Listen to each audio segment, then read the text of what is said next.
আমরা আমরা সব কি গরু খাওয়া মুসলমান। আমরা গরু খাওয়া মুসলমানের বাহিরে আর কিছুই না। আঙ্গো কোন মাথায় কোনো বালি নাই, আমরা কিছুই বুঝি না। আমি যে যে ইলেকশনের আগে খালি কইছি যে হাত হাতি পাত এই তিনটা একই জাত। আপনারা বুঝছেন, মানে হাত হইল কংগ্রেস, হাতি হইল এজিপি, আর পাত ওটা পদুমপুর। হাত হাতি পাত এই তিনটা একই জাত। আপনারা এখন দিশা পাইতেছেন কি? এই যে সারা আসামে যেটা উচ্ছেদ চলাইছে, সারা আসামে যেটা উচ্ছেদ চলছে, কইতাছে অখিল গগৌ কইছে, তারপরে গৌরব গগৈও কইছে, কিন্তু কওয়ার ধরন আলাদা। হাই রে, মানুষ আজান দিতে গেলা বেহুশ হইয়া জায়গা, হেন থেকে পুলিশে আর উৎসাহ করে নিয়ে আর এখানে হরাই দিয়ে হেরাও ঘর ভাঙ্গে। যদি খালি এই মানুষ করে আমাকে নিজের জাতের হইতো, আমাকে মুসলমান হইতো, তাইলে আজকে মসজিদের মধ্যে হেরা বুক ফাড়াইয়া বয়ে থাকতো। আজকে যদি আমরা বহি সাহস করে আঙ্গুপুর দা বোল্ডোজার চলবো, কিন্তু গৌরব গগৈ যদি কোনো ছেদে যায়, যদি বুক পাইতা খারায়, রাহুল গান্ধী সোনিয়া গান্ধী এরা যদি এবারে হয় যে চালা বোল্ডোজার আমাকে ভোট দেয়, তাইলে আসামের ভারতের কোনো নেতা খেতা নাই যে হেই অগবগুর ভোট দেয় বোল্ডোজার চলাবো। কিন্তু আবো না তো, আবো না তো। তার কারণ ওরা অন্য জাত, ওরা মুসলমান না। যদিও হুড়ে হুড়ে ভালোবাসা দেখায় ভোট পাবার নিগে, কিন্তু মূল উদ্দেশ্য করে একটাই, ভারতবর্ষ থেকে কি মুসলমান মুক্ত করব। বুঝছেন? আশা করছি আমাকে ওই যে মুসলমান, আমি যে করলাম যে আমরা গরু খাওয়া মুসলমান, আসলে গরুর ডাকম খাইয়া মাথায় ঢোকা মালা নেন। এই যে ইলেকশন আইতাছে, নিজের ডিমাগ খাড়াইয়া কোনে কি করন লাগে তাই করবেন।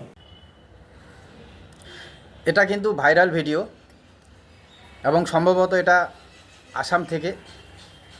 এবং শুনলেন আপনারা যে আসামের এক যুবক বলছে কি গরু খোয়া মুসলমান, এবং তাদেরকে অনেক বুদ্ধি করে চলতে হবে। এবং ভোট নিয়েও বলছেন যে তিনি ভোটের আগে একটা কথা বলছিলেন, সেই কথার অনুপাতে যেটা বলছে যে কংগ্রেস বিজেপি এরা কিন্তু সবই এক। এবং কিছু নেতা নেত্রীদের নামও নিলেন যে আসামে যে বুল্ডোজার উচ্ছেদ অভিযান চলছে, সেইখানে যদি সেই বড় বড় নেতা নেত্রীরা এসে বুল্ডোজারের সামনে দাঁড়ান, তো কোনো শক্তি নেই তাদের উপর দিয়ে বুল্ডোজার চলবে। কিন্তু এখানে প্রশ্ন হচ্ছে যে কেন যাবেন? কারণ পুরো ভারতবর্ষ বিশেষ করে পশ্চিমবাংলা, আসাম, এটা কিন্তু বাংলাদেশি যে রোহিঙ্গা, সেই রোহিঙ্গাতে ভরে গেছে। হ্যাঁ, আমরা যদি আগে যেমন জানতে পারিনি, আমরা বলিনি, কিন্তু এখন আপনারা সোশ্যাল মিডিয়ার মাধ্যমে দেখছেন, যেমন হরিয়ানা দিল্লি পুলিশ তারা একটা ডেডলাইন, একটা টাইম দিয়ে দিয়েছেন যে 30শে জুলাই অবধি যদি নিজে এসে বাংলাদেশিরা ধরা দেন, তাদের সসম্মানে বাংলাদেশে পাঠানো হবে, যেটা পাঠানো হচ্ছেও। কিছুদিন আগেই আমি ভিডিও দিয়েছিলাম যে হরিয়ানা পুলিশ বাংলাদেশিদের ধরে এনে যারা স্যালেন্ডার করেছেন তাদেরকে কলকাতা পুলিশের হাতে তুলে দিল, এবং কলকাতা পুলিশ বর্ডারে নিয়ে গিয়ে বিএসএফের হাতে দিবে, তারপরে যেটা প্রসেসিং হয় সেটা হবে। তো এরা কিন্তু স্বইচ্ছায় ধরা দিয়েছিল। কেন? মাইকিং করা হয়েছে বা প্রশাসনের তরফ থেকে জানিয়ে দেওয়া হয়েছে যে 30শে জুলাই অবধি যারা যারা নিজের ইচ্ছায় স্যালেন্ডার করবেন বাংলাদেশি রোহিঙ্গা, তাদেরকে সসম্মানে বর্ডার পর্যন্ত পৌঁছে দেওয়া হবে। আবার যদি 30 তারিখের পরে প্রশাসনের তরফ থেকে ধরা হয় বাংলাদেশি রোহিঙ্গা, তাহলে তাদের বিরুদ্ধে কিন্তু কঠোর ব্যবস্থা নেবে সরকার। যার ফলে কিন্তু এই সমস্ত ঘটনা আমরা সোশ্যাল মিডিয়ায় দেখছি।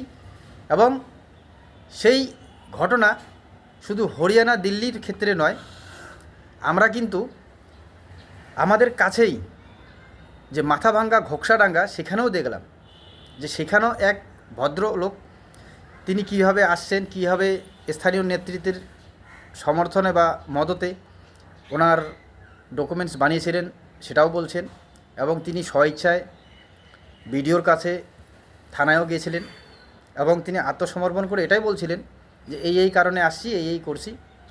তো এখন সরকার যা শাস্তি দিবে, প্রশাসন যা শাস্তি দিবে, আমি মাথা পেতে নেব।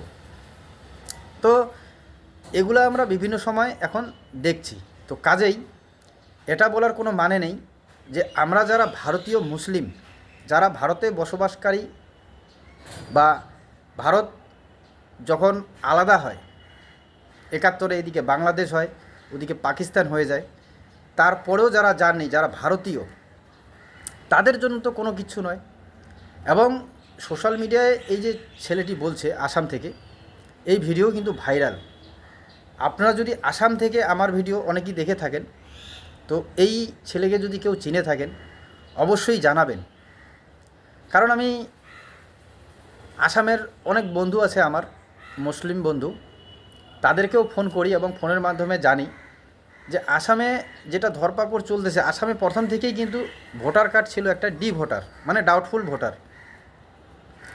তারা তো ডাউটফুল ভোটার হিসেবে ছিলেনই, এবং সেখানে বিপুল পরিমাণে কিন্তু বাংলাদেশি এসে বসবাস শুরু করে, রোহিঙ্গা, এবং একটা গ্রাম তৈরি করে ফেলছে। সেই জায়গায় কিন্তু উচ্ছেদ অভিযান বেশিরভাগ চালানো হচ্ছে। হ্যাঁ, হয়তো হতে পারে যে তাদের সাথে কিছু হয়তো ভারতীয় মুসলিম আছে, তাদেরকেও হয়তো কিছুটা হ্যারাসমেন্ট হতে হচ্ছে, কিন্তু যেটা বলছে যে যারা ভারতীয় মুসলিম হবে তাদের তো টেনশনের কোনো কারণ নেই। কারণ আমি কয়েকদিন আগেই নওশাদ সিদ্দিকীর বক্তব্য আপনাদের শুনিয়েছি। তিনি পরিষ্কার বলছেন যে আপনারা বা আপনাদের বাপ দাদুরা তো আফগানিস্তান থেকে এখানে আসেননি, বা বাংলাদেশ থেকে আসে নাই, তো আপনাদের ভয়ের কি কারণ? কারণ আপনারা যে জমিতে বসবাস করছেন সেই জমিরও পাট্টা হয়তো আপনার দাদুর নামে আছে, এবং অনেক সময় ভাইয়ে ভাইয়ে বিভেদ হচ্ছে, বেশিরভাগ দেখা যাচ্ছে জমি জায়গা নিয়ে। তো এক ভাই গিয়ে কিন্তু প্রশাসনের দ্বারস্থ হচ্ছেন যে এই জমি আমার পৈতৃক জমি, আমার ভাগে এটা পড়ছে, তার মানে আপনার কাছে কোনো ডকুমেন্টস আছে সেই জমির, যার জন্য আপনি কেস করতে পেরেছেন। এবং সবথেকে যেটা বড় কথা, 2003 সালের যদি ভোটার লিস্টে আপনার নাম থেকে থাকে তাহলে তো আর কোনো টেনশন নেই, কোনো চিন্তা নেই। তাহলে আসামে বিপুল পরিমাণে এই রোহিঙ্গা উচ্ছেদ যে চলছে, এবং যেটা এই ভিডিওতেও এখন এই ভিডিও ভাইরাল, যেটা বলা হচ্ছে যে মুসলমানদের চিন্তা করতে লাগবে। তো আমি বলতে পারি এতটুকু প্রশ্ন আর কি, যে এরা কোন মুসলমান বা এরা কারা? কারণ এদের কাছে প্রকৃত ডকুমেন্টস নেই কেন? আর যদি আছে তারপরেও যদি এদেরকে উচ্ছেদ হতে হচ্ছে, হেনস্থা হতে হচ্ছে, তাহলে আজকালকার দিনে সংবিধানের নিয়ম অনুযায়ী বা আইন অনুযায়ী তাহলে এরা কি প্রশাসনের দ্বারস্থ হতে পারছে না? কারণ আজকাল সোশ্যাল মিডিয়ার যুগ, কোনো সংবাদ মাধ্যম যদি আপনাদের খবর না করে, তো আপনারাও কিন্তু যেমন করে এই সোশ্যাল মিডিয়ায় দেওয়া হয়েছে এই ভিডিও ভাইরাল, তো আপনারাও তো আপনাদের মতো অধিকার নিয়ে আপনারা লড়াই করতে পারেন। তাহলে সেই লড়াই আমরা দেখছি না কেন? শুধু সংঘবদ্ধ হয়ে এই রকম ভিডিওই ভাইরাল করা হচ্ছে। কি কারণ, বা কারা এদেরকে মদত করছে? তো যাই হোক, এবার যতটুকু আমি বলার, আমারও আসামে বন্ধু আছে, আমিও খোঁজ খবর নিয়ে দেখলাম যে প্রকৃত যারা মুসলমান, যারা ভারতীয় মুসলমান, তাদের কিন্তু সেখানে তাড়ানো হচ্ছে না। এবং কয়েকটা ডিস্ট্রিক্ট যেইখানে বাংলাদেশ অনুপ্রবেশকারী ভরে গেছে, সেই সব জায়গায় কিন্তু এই সমস্ত অভিযান চলছে। এবং আমরা আমাদের পশ্চিমবাংলাও দেখা পাচ্ছি এখন সোশ্যাল মিডিয়ার মাধ্যমে যে অনেক বাংলাদেশি, অনেক ধরা পড়ছে রোহিঙ্গা বাংলাদেশি।